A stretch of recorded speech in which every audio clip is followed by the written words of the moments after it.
नमस्कार दोस्तों, BS Bhagavat classes में आपका स्वागत है। मैं बीएस भागवत। आज हम लोग डिस्कस करेंगे जैव प्रक्रम तथा पोषण का सेकेंड पार्ट डिस्कस करेंगे दोस्तों। इससे पहले हमने एक वीडियो बना रखा है जिसमें हम लोग पढ़े थे कि मानव में किस तरह से पोषण होता है, उसके बारे में पढ़े थे। इसमें पढ़ेंगे हम लोग जंतुओं में पोषण, जंतु में न्यूट्रिशन कैसे होता है। दोस्तों वीडियो लंबा हो जाने के कारण हमने 25 मिनट का वीडियो बना कर दे दिया पहला पार्ट में, उसमें आप लोग जाके देख सकते हैं। अगर पहला पार्ट नहीं देखें तो दोस्तों डिस्क्रिप्शन में लिंक है या आई बटन पे मैंने लिंक दे रखा है, जाके वहाँ से आप लोग देख सकते हैं। ठीक है, या इस वीडियो के अंत में आपको या फर्स्ट कमेंट में लिंक दे देंगे, आप वहाँ से जा करके पहला वीडियो देख लीजिएगा। पार्ट 1 देखिएगा, उसके बाद पार्ट 2 समझ में दोस्तों आएगा। ठीक है, चलिए, आशा है कि आप लोग समझ गए होंगे। दोस्तों अगर पहली बार आए चैनल पे तो प्लीज़ लाइक से सब्सक्राइब कर दीजिए। आप लोग भावना में आकर भाग जाते हैं, लाइक शेयर सब्सक्राइब नहीं करते हैं। ठीक है, और दोस्तों एक बात और, विश्वास रखना पड़ेगा आपको कि हमारे चैनल पे जो कि अच्छा से तैयारी करवाए। हम लोग बहुत अच्छा से आप लोग को मैं वीडियो दे रहे हैं, कंटेंट प्रोवाइड करवा रहे हैं। आप लोग इधर उधर भटक रहे हैं, आप लोग भटकिए मत, कहीं भी एक जगह पढ़िए, अच्छा से निश्चिंत होकर पढ़िए। दोस्तों अगर आपको अच्छा लग रहा है तो प्लीज़ आप देखिए, नहीं लग रहा है तो कोई बात नहीं दोस्तों, बहुत सारा चैनल है। क्योंकि आप लोग जो है आधा सीधा देखते हैं और वीडियो अच्छा से देख कर नहीं देखते हैं, और आपको अच्छा लगता है नहीं, और उसके बाद चल जाते हैं आप लोग। पूरा वीडियो देखिएगा, उसके बाद ही समझ में आएगा दोस्तों। ध्यान को केंद्रित करके देखिए। ठीक है, आप लोग जिस उम्र में तूफान तनाव की अवस्था इसको कहा जाता है, आप लोग को मन होता है एक बार इसको देखे, एक बार उसको देखे, ऐसे करते करते आप लोग समय बर्बाद कर रहे हैं। इसीलिए अच्छा से देखिए, जिसको देखना है बढ़िया से देखिए, थोड़ा टाइम दीजिए, 10 मिनट 15 मिनट टाइम दीजिए, उसके बाद देखिए, धीरे से देखिए।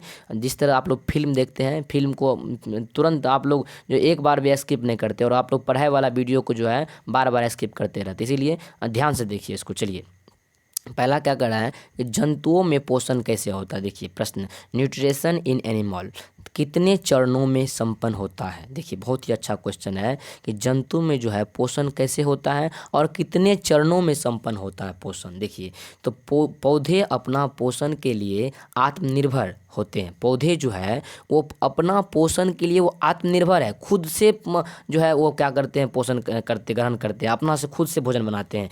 जबकि जीवधारी जो होते हैं, जैसे पेड़ पौधे पर निर्भर रहता है। हम लोग किस पे निर्भर है, पेड़ पौधे पे निर्भर है। मान लीजिए लकड़ी नहीं रहेगा तो हम लोग भोजन बना पाएंगे, जलावन ही नहीं रहेगा तो भोजन कहाँ से बनाएंगे। पेड़ पौधा ही नहीं रहेगा तो हवा नहीं रहेगा तो आप सलाह जला पाइएगा, आग जला पाइएगा, नहीं जला पाइएगा। हम लोग पेड़ पौधे पर निर्भर है। लेकिन अगर मान लीजिए हम लोग नहीं रहेंगे तो पेड़ पौधा आराम से रहेगा, उसको बहुत अच्छा से उसको शांति मिलेगा।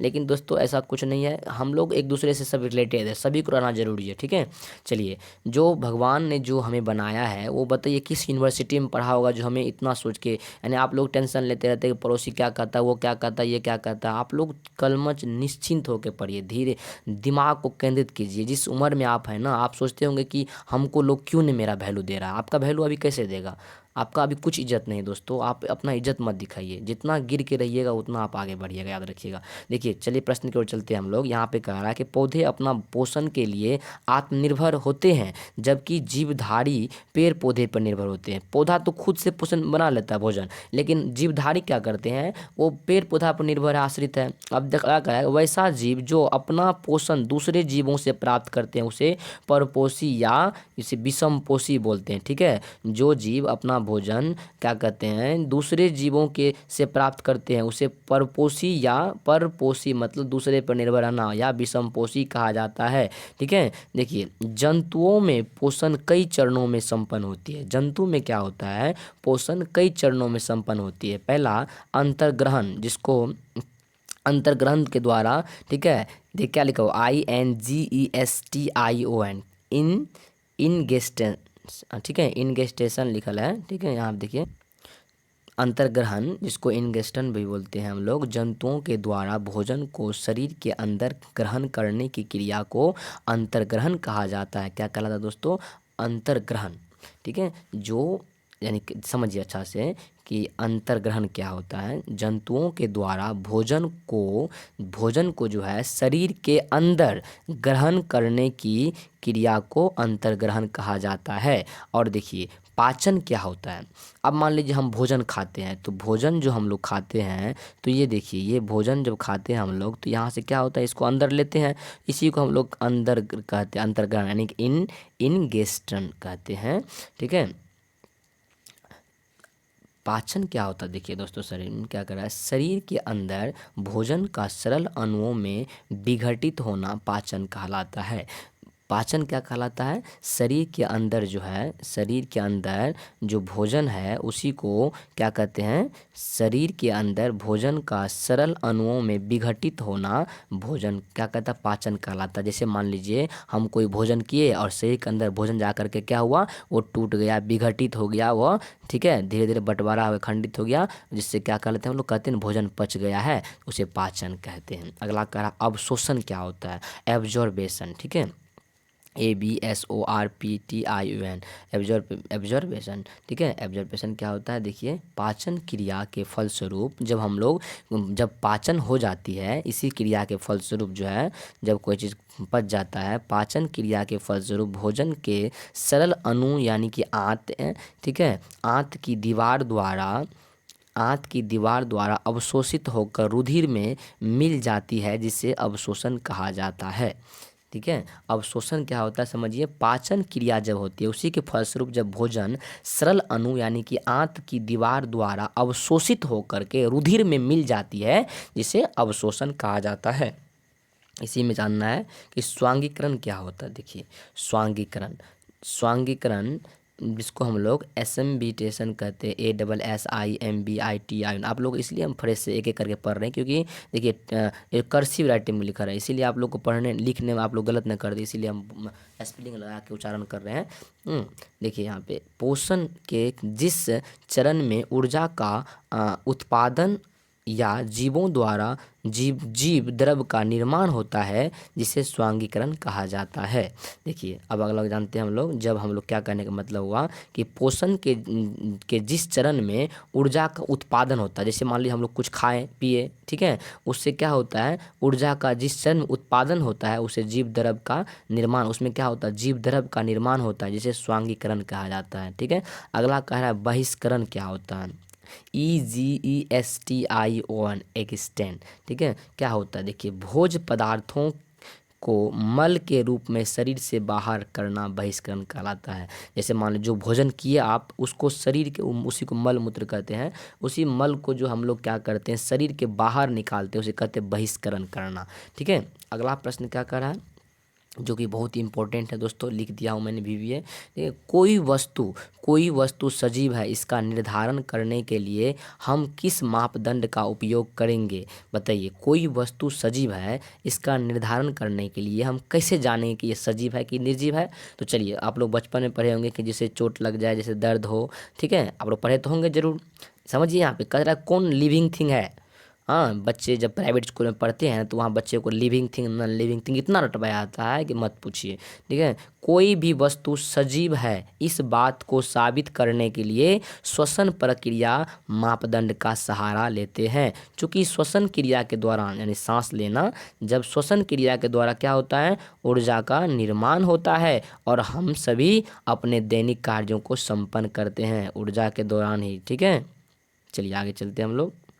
अगला प्रश्न है दोस्तों, कह रहा है श्वसन के लिए ऑक्सीजन प्राप्त करने की दिशा में जलीय जीव की अपेक्षा स्थलीय जीव किस प्रकार लाभ की स्थिति में होता है। देखिए इसमें प्रश्न में क्या कहा जा रहा है कि आपसे प्रश्न पूछा जा रहा है कि जब श्वसन होती है, श्वसन क्रिया के दौरान जल वाला जीव ज़्यादा लाभ अच्छा होता है, जिसको उसको लाभ मिलता है, स्थिति में बढ़िया होता है उसका, कि जो स्थल पे है यानी जो ज़मीन पे है उसको ज़्यादा फायदा होता है। तो दोस्तों यहाँ पे जो कह रहा है कि जलीय जीव की अपेक्षा स्थलीय जीव किस प्रकार लाभ की स्थिति में होता है, ये पूछ रहा है। नहीं समझे, देखिए समझिए, ये कहने का मतलब है एक जीव पानी में है, पानी कैसे, मछली पानी में रहती है, ठीक है, मछली हो गई, क्या कहते हैं ये सभी मछली की, उसके बाद ऊपर में मान लीजिए हम लोग है, मनुष्य है, तो ज़्यादा मनुष्य को ज़्यादा अच्छा है सांस लेने के लिए मशीन बनाया भगवान की, क्या कहते हैं मछली सबको बनाया है, बताइए किसको बनाया है, तो ये मनुष्य को ज़्यादा दिया है, समझ में आ गया ना। मनुष्य को अच्छा यानी कि मनुष्य को अलग से जो है ना क्या बना दिया गया है, सांस लेने के लिए मशीन दिया गया है, समझिए एक तरह से। और मछली सबको क्या दिया, गिल्स दिया गया। मछली सबका बहुत उतना फायदा नहीं होता है, लेकिन किसको, मनुष्य को ज़्यादा लाभ होता है। देखिए इसमें कह रहा है, यही कह रहा है कि श्वसन के लिए ऑक्सीजन प्राप्त करने की दिशा में जलीय जीव जो है, जल में जो जीव रहती है, वो उसके अपेक्षा जो स्थल पर जीव है, स्थलीय जीव किस प्रकार लाभ की स्थिति में है। आशा है कि प्रश्न आप लोग प्रश्न समझिए दोस्तों, आंसर खुद ब खुद आ जाएगा। तो प्रश्न इसका जो उत्तर हो जाएगा, क्या हो जाएगा कि जलीय जीव जल में घुला हुआ ऑक्सीजन का उपयोग करता है। जो जल के अंदर जीव रहता है वो पानी के अंदर जो ऑक्सीजन घुला हुआ रहता है उसी का यूज करता है। वायु में उपस्थित ऑक्सीजन की मात्रा बहुत ज़्यादा पाया जाता है। वायु जो है, ये हवा में जो अभी जो है, इसमें ऑक्सीजन की मात्रा क्या है, बहुत ज़्यादा पाया जाता है, जबकि जल में घुला हुआ ऑक्सीजन कम मात्रा में होता है। यानी कि पानी के अंदर जो ऑक्सीजन घुलता है, हवा जो घुलती है, वो बहुत कम मात्रा में रहती है। लेकिन ऊपर में जो है स्थल पे क्या होता है, हवा की मात्रा, दबाव क्या होता है, ज़्यादा होता है।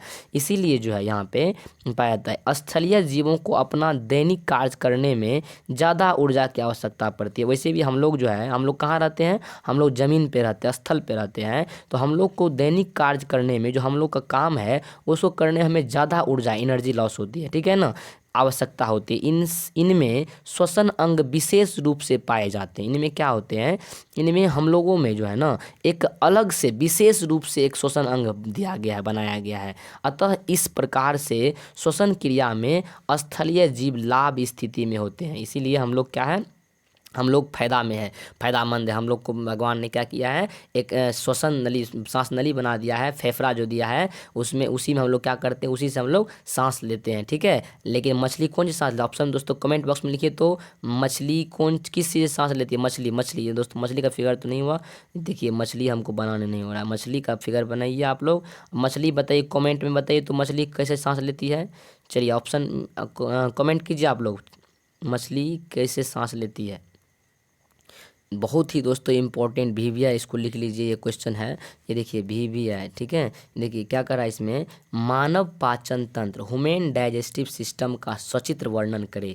ये जो है ना, आपसे अगर मान लीजिए ये पूछ दिया जाए कि मानव पाचन तंत्र का फिगर बनाइए, ह्यूमन डाइजेस्टिव सिस्टम का फिगर बनाइए और इसका वर्णन कीजिए, तो आपको दोस्तों इसको बनाना होगा। बहुत ही इंपॉर्टेंट है, छोड़ के मत आइए दोस्तों, एक एक नंबर का वैल्यू है एग्जाम में। आपको जो हम बता रहे हैं वो आपके सीधा एग्जाम में आपको क्वेश्चन आएगा और पता चलेगा, कीजिएगा कि भागवत सर बोले थे कि ये क्वेश्चन जरूर आया है। उस छोड़ के मत जाइए दोस्तों, रट जाइए, इसको समझिए, अच्छा से समझिए। नहीं समझ में आता है तो 2-3 बार वीडियो देखिए, जरूर समझ जाइएगा। जैसे एयरफोन लगा लीजिए, जिस तरह गाना सुनते उस तरह इसको सुनिए, कहानी की तरह समझा रहा हूँ मैं आपको। मानव पाचन तंत्र में प्रमुख अंग एवं ग्रंथि भाग लेते हैं। मानव पाचन तंत्र में क्या भाग लेते हैं दोस्तों, देखिए किस तरह लिखना है। पाचन तंत्र का फिगर बनाने के लिए कह रहा है, तो कैसे लिखेंगे, वर्णन कैसे हम कर रहे हैं समझिए आप लोग, ऐसे ही आप लोग भी वर्णन कीजिएगा। मानव पाचन तंत्र में मुख्य अंग एवं ग्रंथि भाग लेते हैं। मुख्य अंग क्या होता है, देखिए सबसे पहला अंग है मुख गुहा। क्या है, मुख गुहा। भोजन पाचन की शुरुआत मुख से ही होती है। हम लोग पहले भोजन कहाँ लेते हैं, मुख में लेते हैं, यहीं से भोजन की शुरुआत होती है। मुख जिस गुहा में जा कर के खुलती है उसे मुख गुहा कहते हैं। यानी हमारा जो मुंह है, जिस गुहा में जाके, जहाँ पे जाके खुलती है उसे क्या कहते हैं, मुख गुहा कहते हैं। इसमें देखिए, इसमें दंत, जीभ एवं लार ग्रंथि पाई जाती है दोस्तों। इसमें मुख गुहा में ही क्या पाए जाते हैं, मुख गुहा। मुख गुहा के अंदर आपको दंत पाया जाता है, दांत जिसको हम लोग बोलते हैं। जीभ पाया जाता है आपको, ठीक है। लार जिसको लेर बोलते हैं हम लोग ठेठी में, लार इसी में बोलते हैं ना, लार ग्रंथि पाई जाती है। इसमें दंत का कार्य भोजन को छोटे छोटे टुकड़ों में बांटना। दोस्तों यहाँ छोटे छोटे दो लिखा, छोटे छोटे 2 बार लिखना है, ठीक है। छोटे छोटे टुकड़ों में बांटना। और क्या काम है बताइए, तो दांत का क्या काम है दोस्तों, ये इसका काम है कि भोजन को छोटे छोटे टुकड़ों में बांटना। और लार ग्रंथि से लार स्रावित होता है दोस्तों। अगर मान लीजिए कि जैसे देखिएगा, अगर माल जाल जो, जिसको हम लोग मवेशी बोलते हैं, वो अगर पाज करता है, जिसको जो वो उसके मुंह से लार टपक रहा है, अच्छा से समझिए, तो वो क्या कर रहा है, भोजन को पचाने का काम कर रहा है। तो दोस्तों ये अगर लार बनना भी हमारे लिए बहुत ज़रूरी है। लार अगर नहीं बनता है तो इंसान कहते हैं उसका जो तबीयत खराब है, इसीलिए हम लोग दवाई देते हैं। देखिए लार ग्रंथि से लार स्रावित होता है, जिसे जीभ भोजन को मिलाने मिलाने का कार्य करता है। जीभ पे दोस्तों हम लोग स्वाद चखते हैं, ठीक है। लार ग्रंथि से क्या निकलता है, जिससे पानी निकलता है, वो क्या करता है, भोजन को वो जो है ना सानने में मदद करता है हमें। अगला है, तो आप समझ गए कि मुख गुहा क्या होता है। मुख गुहा में दांत पाया जाता है, जीभ पाया जाता है और लार पाया जाता है, ठीक है। और चबाने का काम वही होता है पहला। दूसरा है ग्रस नली। ग्रास नली क्या होता है, देखिए यह नली, आप लोग पॉइंट याद रखिए दोस्तों, हमें आशा है कि आप लोग समझ रहे होंगे। दूसरा क्या लिखिएगा, जब मानव का पाचन का फिगर पूछेगा, इस तरह से पॉइंट बना लिखना आपको। दूसरा ग्रास नली में यह नली के आकार की संरचना होती है। ग्रास नली क्या होती है दोस्तों, देखिए फिगर बना के दिखा रहे हैं आपको हम। ये ग्रास नली देखिए है, ये ग्रास नली है, ये मुख गुहा हुआ आपका, और ये ग्रास नली है। ग्रास नली में देखिए ये ग्रास नली है आपका। ये क्या कर रहा है कि ग्रास नली में, यह नली में के आकार की संरचना होती है, जो भोजन को आमाशय से में भोजन को क्या करती है, आमाशय में यानी पेट में भेजने का कार्य करती है। यह किसी भी एंजाइम का स्राव नहीं करता, ये किसी भी एंजाइम का स्राव नहीं करता, इसको कोई मतलब नहीं, सीधा इससे भेज, डायरेक्ट क्या करता है, भेज देता है नीचे, जाओ भाई जाओ, तुम नीचे ट्रांसफर हो जाओ, इसको कोई मतलब नहीं कौन जा रहा है नहीं जा रहा है। ये क्या करता है, सीधा ये सीधा नीचे भेज देता है दोस्तों, ठीक है। ये देखिए ये क्या करता है, नीचे भेज देता है सीधा, कि तुम जाओ नीचे, अपना तुम्हारा वहाँ इंतजार कर रहा है पेट के अंदर। आमाशय में देखिए क्या होता है, ग्रास नली के आगे थैलीनुमा संरचना को आमाशय कहा जाता है। ग्रास नली के अंदर जो है, ये जो अंदर जाता है, उसके बाद थैलीनुमा संरचना होती है, जिसको क्या देखिए आमाशय कहा जाता है उसी को, जिसका आकार अंग्रेजी क्या कर, अंग्रेजी के जे, अंग्रेजी का जो जे होता है, ये जे ऐसने होता है आकार इसका, आकार होता है किसका, तो ये जो आमाशय है, ये जो आमाशय है, इसका आकार अंग्रेजी के जे के तरह होता है। आमाशय में भोजन 3-4 घंटे तक रहता है, यानी आमाशय में जो है भोजन कितना घंटा तक रहता है, 3-4 घंटा तक रहता है। आपसे क्वेश्चन पूछा जाएगा तो जवाब दीजिएगा दोस्तों। आमाशय में गाढ़ा लेई पदार्थ को काइम क्या कहता है, काइम कहा जाता है। आमाशय में जो गाढ़ा लेई पदार्थ होता है उसे काइम कहा जाता है, जबकि तरल पदार्थ को चाइल कहा जाता है, ठीक है। अगर ऑब्जेक्टिव में पूछ दिया जाए कि आमाशय के अंदर गाढ़ा लेई पदार्थ को क्या कहा जाता है, तो बोलिएगा काइम कहलाता है। अगर पूछ देगा जबकि तरल पदार्थ जो रहता है उसमें उसको क्या कहता है, तो चाइल बोलिएगा। आमाशय में पेप्सिन, आमाशय में क्या होता है दोस्तों, आमाशय में पेप्सिन और क्या कहते हैं लाइपेज एंजाइम का स्राव होता है। आपसे पूछा जाएगा कि पेप्सिन और लाइपेज एंजाइम का स्राव कहाँ होता है, तो बोलिएगा आमाशय में होता है, ठीक है। अगला प्रश्न क्या कर रहा है कि छोटी आंत, देखिए क्या होता है छोटी आंत, बहुत ही इंपॉर्टेंट है। छोटी आंत क्या होता है, देख समझिए। यह आहार नाल का सबसे क्या कहते लंबा भाग होता है। छोटी आंत कहने से नाम होता है तो छोटी आंत, लेकिन देखिए कमाल इसका, यह आहार नाल का सबसे लंबा भाग होता है, जिसकी लंबाई 6-7 मीटर 6 से 7 मीटर होती है। कितना, इसकी जो लंबाई होती है छोटी आंत की 6 से 7 मीटर होती है। भोजन का संपूर्ण पाचन छोटी आंत के इलियम भाग में होता है। आपसे दोस्तों पूछा जाएगा कि भोजन का पाचन कहाँ होती है, तो क्या बोलिएगा, छोटी आंत में, मार दीजिएगा आंसर, ठीक है। चलिए, कहाँ उसका कौन भाग का नाम क्या है, इलियम नाम है भाग का। लेकिन वैसे अक्सर पूछा जाएगा कि भोजन का पाचन कहाँ होता है, तो क्या बोलिएगा, छोटी आंत में होती है, ठीक है। देखिए इलियम भाग में अंगुली जैसी संरचना को बिलाई कहते हैं। उंगली वाली जो भाग है, जैसे उंगली जैसी जो संरचना है, उसकी जो उसको क्या बोलते हैं हम लोग, उस संरचना को बिलाई कहते हैं, ठीक है। अब देखिए बड़ी आंत का क्या काम होता है। छोटी आंत में तो दोस्तों क्या होता है, भोजन पचता है, ठीक है। जो इसकी लंबाई कितनी होती है, बहुत इंपॉर्टेंट दोस्तों, छोटी आंत की लंबाई 6 से 7 मीटर होती है, ठीक है। जो छोटी आंत क्या करती है, भोजन को पचाने का काम करती है। चलिए बड़ी आंत के बारे में थोड़ा जान लेते हैं हम लोग, क्या होती है बड़ी आंत। इसकी लंबाई 1.5 यानी 1.5 मीटर से 2 मीटर के होती है, ठीक है।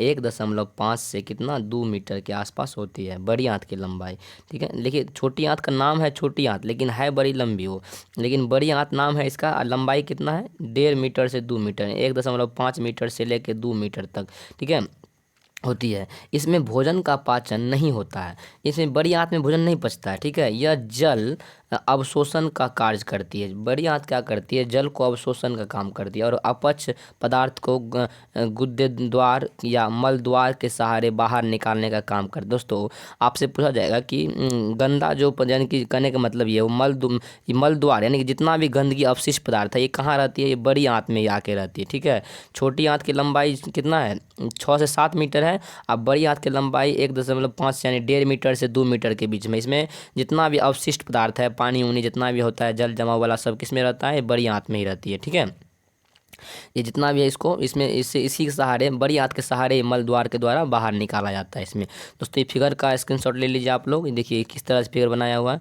ये देखिए मनुष्य का फिगर है, सचित्र वर्णन किया हुआ है। इसका फोटो ले लीजिए। ये मुख, ये देखिए ये मुख हो गया आपका, ये यकृत हो गया। ठीक है, यकृत, ये पीत हो गया यहाँ पे, जरूरी है इसका। ये ग्रास नली हो गया, देखते इसी के द्वारा निकल नीचे जाती है भोजन। ये ग्रास नली है आपका, ठीक है, ग्रसनी है, ये ग्रास नली है। ये आमाशय है, ये आपका अग्नाशय है। ठीक है, आशा है कि आप लोग समझ रहे होंगे। फिगर का फोटो स्क्रीनशॉट ले लीजिए। चलिए हम आगे बढ़ते हैं। और ये देखिए छोटी आंत हुई, इस तरह से देखिए फोटो लीजिए इसका।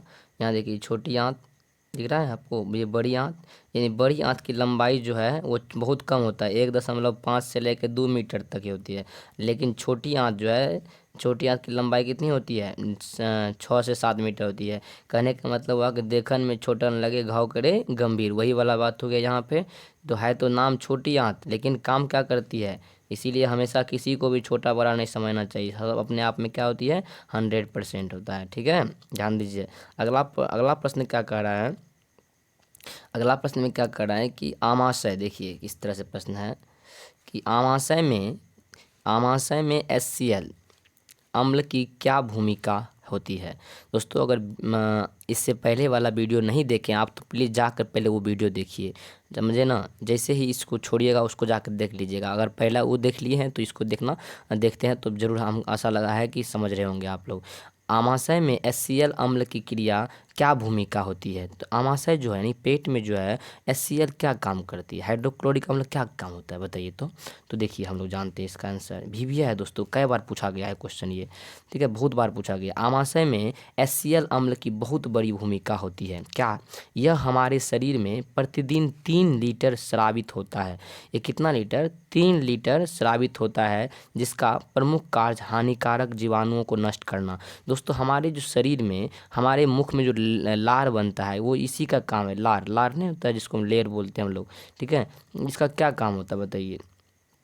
ये क्या प्रतिदिन जो है ये 3 लीटर बनता है, ठीक है, स्रावित होता है, जिसका मुख्य कार्य रहता है हानिकारक जीवाणु को नष्ट करना और रोगों से सुरक्षा प्रदान करना। यानी कि देखिए जब आप लोग, एक चीज़ बताइए, जब आप लोग रात में सोते हैं तो सुबह में जब उठते तो आपका मुंह क्या होता है, बदबू देने लग जाता है, लगता है कि नहीं लगता है। अब वही बताइए जब दिन में हर दिन आपका मुँह इतना इधर उधर गंदगी में रहता है, तब अब शाम में आपका मुँह महकता है, नहीं महकता है। देखिए होता क्या है कि जब हम लोग सो जाते हैं तो हमारे मुँह में जो है, ये हमारे मुँह में, शरीर में क्या होता है, ये क्या कहते हैं, हमारे जो शरीर का जो अंग है वो क्या करती है, काम करना तब तक फिलहाल काम तो बंद नहीं करती, लेकिन जो ये लार जो है, लार उतना नहीं बन पाती। भोजन अगर हम लोग चलते फिरते रहते हैं तो पूरा क्या कहते हैं, हमारा शरीर सुचारू से ढंग चलते रहता है, इसीलिए सुबह में हम लोग के दिन में मुंह नहीं महकता है, शाम में, सुबह में क्या होता है, जब हम लोग मुंह को बंद करके सोते हैं तो हमारे मुख में अंदर जो है वो जीवाणु सब क्या करता है, वो आते रहता है, इधर उधर करते रहता है, और हमारे लार बनेगा। उसके बाद वो लार के होता है क्या कि दिन में लार बनते रहता है, तो पेट के लार के अंदर द्वारा जो जीवाणु है वो कहाँ चल जाता है, वो पेट के अंदर चल जाता है। और पेट में क्या है, HCl हाइड्रोक्लोरिक अम्ल है, ये क्या करता है, जितना भी जीवाणु बैक्टीरिया सबको क्या करता है, नष्ट कर देता है, बड़े बड़े हानिकारक जीवाणु को। इसीलिए रात में हम लोग नहीं कर पाते, रात में तो हम लोग सुतल रहते तो क्या कहते हैं, मुँह में लार नहीं जाता है, नहीं जा पाता अच्छा से, उतना नहीं बन पाता, इसीलिए ऐसा होता है। अगला प्रश्न क्या कर रहा है कि जीवाणु को नष्ट करना और रोगों से सुरक्षा प्रदान करना जो है इसी का काम है।